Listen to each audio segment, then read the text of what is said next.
আসসালামু আলাইকুম গাইস, কেমন আছেন? আশা করি ভালো আছেন। বরাবর মতো একটা টপিক নিয়ে উপস্থিত মোহাম্মদ ইসমাইল, রেটিং প্লাম্বারের পক্ষ থেকে আমি আপনাদের মাঝে নিত্য নতুন ভিডিও নিয়ে উপস্থিত। আজকে আমি আপনাদেরকে দেখাবো অবশ্যই একটা বেসিংয়ের সম্পূর্ণ ফিটিং কী কী লাগে না লাগে সেটা আমি আপনাদেরকে দেখাতে চলতেছি।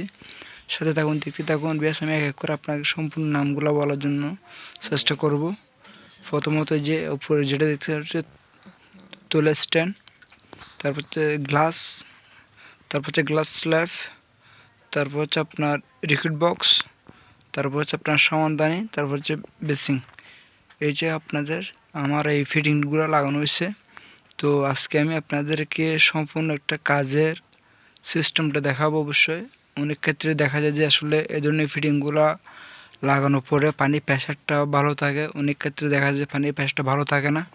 অবশ্যই এখানে পানির প্রেশারটা খুব ভালো আছে, মাশাআল্লাহ। খারাপ নয়, যেহেতু এখানে একতলার উপরে যেহেতু ট্যাঙ্কিটা বসানো হয়েছে, ভালো ট্যাঙ্কি প্রেশার আছে। এটা হচ্ছে সামানদানি। তো এটা হচ্ছে লিকুইড বক্স, এই যে বিএস দেখতেছেন, এটা হচ্ছে লিকুইড বক্স। তার উপর হচ্ছে গ্লাস স্ল্যাব। তো মোটামুটি কাজ হচ্ছে আসলে এগুলাই। আপনার আসলে অনেক ক্ষেত্রে দেখা যায় যে আপনার ফিটিং সুন্দর না হলে কাজটা সুন্দর হয় না। এটা মাশাআল্লাহ খুব সুন্দর হয়েছে। পরবর্তী ভিডিও দেখার জন্য আপনাদেরকে অনুরোধ রইল, সাথে থাকুন।